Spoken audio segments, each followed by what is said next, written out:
I was very manic, and at times I had dysphoria, which is both having low and high at the same time. And I would do some of the wildest, crazy things. It usually took place either in mid-afternoon or late at night. I would drive in my car and drive everywhere, anywhere. At nighttime, I could end up in another city and not really remember going there. And other times, I like to go out on a country road and drive, hitting all the hills. And I would turn out my car lights going up and down these country dirt roads or gravel roads.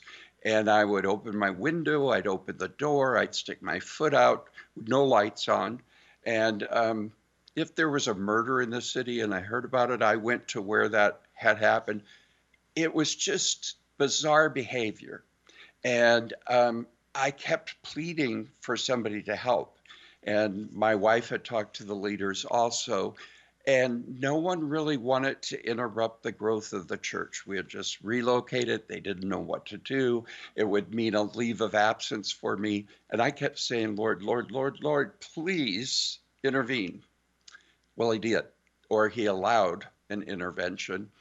Um, I stopped one night. I was going to go out to those country roads, and I stopped, and I went to an outhouse at about 9:20 that night, and I went there to urinate. I don't think anything else happened, but I know today that I was really sick and I was really hyper manic or very manic at that point.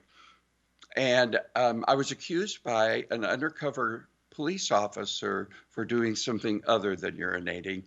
And he said I did that for 30 seconds and 20 seconds or 30 seconds, but I don't recall that being an issue. It was never an issue in my life prior to that, anyway. Well, I went at that point, he ticketed me, and I went from that point to going from the highest high to the lowest low within about a half hour to an hour.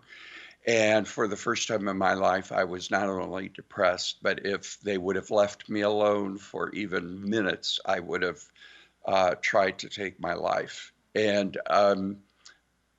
my life broke apart that night, but also the undercover officer saw fit to tell the newspaper.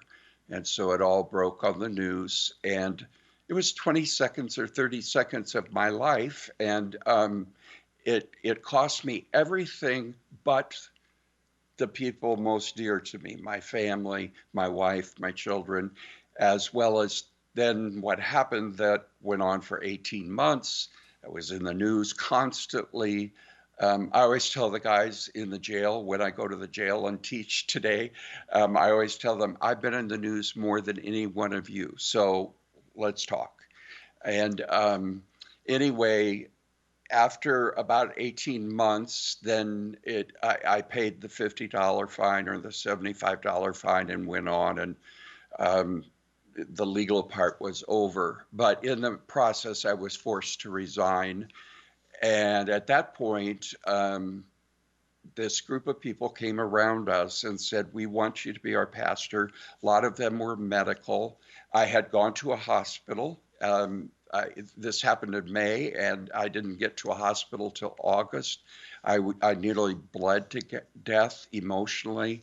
A doctor friend had given me Prozac in a little bag and said, here, I know you're really depressed. Take X amount of these per day. And I did, which caused me to become manic. And lo and behold, when I got to the hospital, I was ready to run the hospital. And anyway,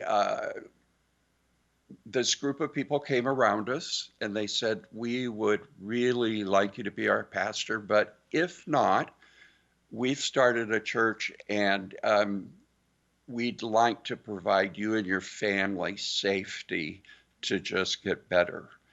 And so they said, if you don't serve us as our pastor, we want you to heal. When you can come back and preach, that would be wonderful. We want that. But if not, we will have done what we were supposed to do. And then they gave me an 18% pay raise.